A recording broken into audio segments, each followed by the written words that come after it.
მეუღლისა და შვილის მკვლელობაში ბრალდებულ მაგდა პაპიძეს უვადო თავისუფლების აღკვეთა მიუსაჯეს. სასჯელის ზომა ნაფიც მსაჯულთა რეკომენდაციის საფუძველზე მოსამართლემ განსაზღვრა. განაჩენის გამოცხადებას დარბაზში ტაში მოყვა მაგდა პაპიძე მეუღლისა და შვილის მკვლელობის ბრალდებით 7 თვის წინ დააკავეს. მას ბრალი 119 მუხლით წაუყენეს, რაც განზრახ მკვლელობას გულისხმობს. ნაფიცმა მსაჯულებმა მეუღლისა და შვილის მკვლელობაში ბრალდებულ მაგდა პაპიძეს გამამტყუნებელი ვერდიქტი 2 დღის წინ გამოუტანეს. დაახლოებით 2 საათნახევრიანი მსჯელობის შედეგად 12-ვე ნაფიცმა მსაჯულმა ერთხმად მიიღო გადაწყვეტილება და მეუღლისა და შვილის მკვლელობაში ბრალდებული მაგდა პაპიძე როგორც ოჯახური დანაშაულის ჩადენაში, ასევე განზრახ მკვლელობაში დამნაშავედ ცნო. პროკურატურა მაგდა პაპიძისთვის უვადო პატიმრობის შეფარდებას, დაცვის მხარე კი სასჯელის მინიმალური ზომის გამოყენებას ითხოვდა. რომლებმაც ჩვენ არაერთმა ცალსახად ვითხრა, რომ ის გიჟი დედა იყო. როდესაც ადამიანს შეუძლია გადალახოს, ალბათ ადამიანისთვის ყველაზე უფრო ძვირფასი და ყველაზე უფრო მნიშვნელოვანი ზღვარი, ასაც დედაშვილობა ქვია, გადალახოს ეს ზღვარი და საკუთარი შვილი, საკუთარი ხელით მოკლას.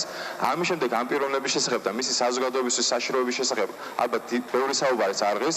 ის ნამდვილად არის საშიში საზოგადოებისთვის და ის იზოლირებული უნდა იყოს საზოგადოების დანარჩენი წევრებისაგან. ბრალდებულის პიროვნების შემსმერის ჩამოთვლილი სასჯელის დანიშვნის დროს გასათვალისწინებელი გარემოებების, მოტივისა და მიზნის, ქმედების დროს გამოვლენილი ხერხის საშუალებისა და მართლსაწინააღმდეგოების გათვალისწინებით ბრალდების მხარე შუამდგომლო სასამართლოს წინაშე, რათა ბრალდებულის მიმართ გამოყენებული იქნეს უვადო თავისუფლების აღკვეთა. ჩემი პოზიციაც ის იქნება, რომ უვადო პატიმრობა, რადგან ადამიანმა, რომელმაც ორი ადამიანი დაგეგმით და წინასწარ განზრახვით ისე აუღელვებლად დახოცა, ეს ადამიანი არის საზოგადოებისთვისაც და ყველა ადამიანისთვისაც საშიში, ჩემ ოჯახზე არ მაქვს მარტო ლაპარაკი და ამიტომ მოვითხოვ უვადო პატიმრობას. მე რომ ერთი წუთით შემპარო და ეჭვი, რომ მაგდამ საკუთარი ხელებით საკუთარი შვილი განზრახ გაგუდა, მისი ინტერესების დაცვას ნამდვილად ვერ შევძლებდი.